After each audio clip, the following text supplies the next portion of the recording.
بسم اللہ الرحمن الرحیم۔ السلام علیکم۔ ہم نے اردو کی بک سٹارٹ کی تھی کلاس 9 کی، اور آج کی ویڈیو میں اس کا لیسن نمبر 9 سٹارٹ کریں گے، جس کا نیم ہے ابتدائی حساب۔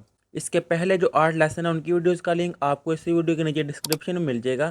حساب آپ کو پتہ ہے یہ ریاضی، میتھ اور ابتدائی مطلب اب ابتدا یا سٹارٹ ہوا ہے، جس میں یہ positive, negative, divide, equal, multiply, مثلث یعنی کہ ریکٹینگل، پرسنٹیج اور ڈاٹ، نقطہ، اس کے بارے میں ڈسکس کریں گے۔ اور میتھ میں اس کو کہا جاتا ہے ڈیسیمل یعنی کہ اشاریہ کا پوائنٹ۔ اب لیسن نمبر 9 کی آج کی ویڈیو میں اس کا تعارف کریں گے، اس کا خلاصہ کریں گے، اس کے مشکل الفاظ کے میننگ کریں گے، تشریح کریں گے اور اس کی مکمل مشق کریں گے۔ سب سے پہلے اس کا تعارف کرتے ہیں، اور تعارف میں جو MCQs آ سکتے ہیں وہ ریڈ کرتے ہیں۔ ابتدائی حساب کا جو رائٹر ہے، جو مصنف ہے، وہ ہے ابن انشا، جو کہ 1927 کو یعنی کہ 1927 کو پیدا ہوئے تھے، اور 1978 کو ان کی وفات ہوئی تھی۔ تو MCQs آ سکتا ہے ابن انشا کی وفات کب ہوئی تھی؟ 1978۔ اب اصل نام شیر محمد خان ہے، اور یہ بھی MCQs آ سکتا ہے کہ ابن انشا کا اصل نام کیا تھا؟ تو وہ شیر محمد خان، یا شیر محمد خان کا دوسرا نام کیا ہے؟ ابن انشا۔ لیکن کلمی نام ابن انشا کا اتنا چرچا ہوا کہ لوگ ان کا اصل نام بھول گئے۔ کلمی نام یہ ہوتا ہے کہ کتابوں وغیرہ میں جو ان کا نام آیا ہے، اس کی وجہ سے اس نام کا اتنا چرچا ہوا کہ ان کا اصل نام جو نا وہ لوگ بھول گئے تھے۔ ضلع جلندھر، مشرقی پنجاب، انڈیا کی تحصیل پھلوڑ کے ایک چھوٹے سے گاؤں تھلہ میں پیدا ہوئے۔ اب ابن انشا یعنی کہ شیر محمد خان کس تحصیل میں پیدا ہوئے تھے؟ پھلوڑ۔ کس چھوٹے سے گاؤں میں؟ تھلہ میں، جہاں ان کے والد کھیتی باڑی کرتے تھے۔ لدھیانہ، میٹرک کہاں سے کیا تھا؟ لدھیانہ سے میٹرک پاس کیا۔ مزید تعلیم حاصل کرنا چاہتے تھے، مگر تنگ دستی کی وجہ سے حاصل نہ کر سکے، یعنی کہ ان کو اور تعلیم حاصل کرنے کا شوق تھا، لیکن اتنے وسائل نہیں تھے جس کی وجہ سے وہ آگے تعلیم حاصل نہ کر سکے، اور ملازمت کر لی، لیکن ساتھ ساتھ پرائیویٹ طور پر تعلیم بھی جاری رکھی۔ پرائیویٹ طور پر یعنی کہ آپ اسکول وغیرہ، کالج وغیرہ نہیں جاتے، ریگولر کلاسیں نہیں لیتے، اور جب پیپر آتے ہیں بورڈ کے تب آپ پرائیویٹ ایڈمیشن بھیجتے ہیں، اور پھر آپ ایگزام دے سکتے ہیں۔ اور 1946 میں پنجاب یونیورسٹی سے BA کیا۔ قیام پاکستان کے بعد ابن انشا ہجرت کر کے لاہور آ گئے، اور ریڈیو پاکستان سے وابستہ ہو گئے۔ ہجرت ایک جگہ سے دوسری جگہ جانا، اس کا میننگ ہے۔ اب قیام پاکستان کے بعد ابن انشا لاہور آ گئے۔ MCQs آ سکتا ہے ابن انشا قیام پاکستان کے بعد کہاں ہجرت کی انہوں نے؟ لاہور، کراچی، سیالکوٹ، پشاور، تو آپ وہاں لکھیں گے لاہور، اور ریڈیو پاکستان سے وابستہ ہو گئے۔ وہاں سے اپنی محنت اور خداداد صلاحیتوں کی بنا پر ترقی کرتے ہوئے سرکاری ادارے پاکستان نیشنل سینٹر کے سربراہ اور یونیسکو کے پاکستان آفس کے ڈائریکٹر مقرر ہوئے۔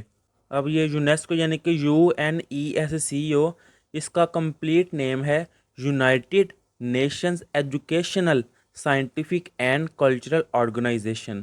یہ صرف میں نے آپ کو بتایا ہے کہ اس کا میننگ اگر کوئی لکھنا چاہتا ہے تو لکھ سکتا ہے۔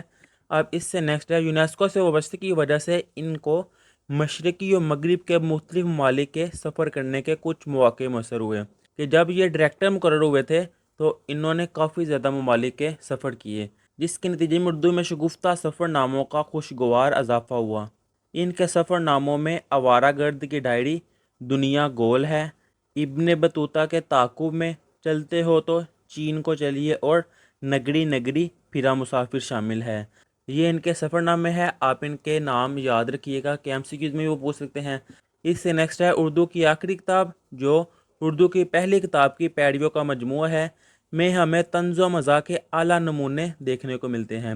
ابن انشا نے کتاب کے شروع میں لکھا ہے کہ یہ کتاب ذہنی بالغوں کے لیے ہے، یعنی کہ جن کے ذہن ذرا وسیع ہیں، یہ کتاب ان کے لیے ہے، اور حقیقت بھی یہی ہے کہ ان کی نثر معمولی سمجھ رکھنے والوں کی سمجھ سے ماورا ہے، یعنی کہ ان سے باہر ہے، اور ان کی نثر کو سمجھنے کے لیے مطالعہ تاریخ اور جغرافیائی سرحدوں اور ان کے کلچر پر نظر ہونی چاہیے۔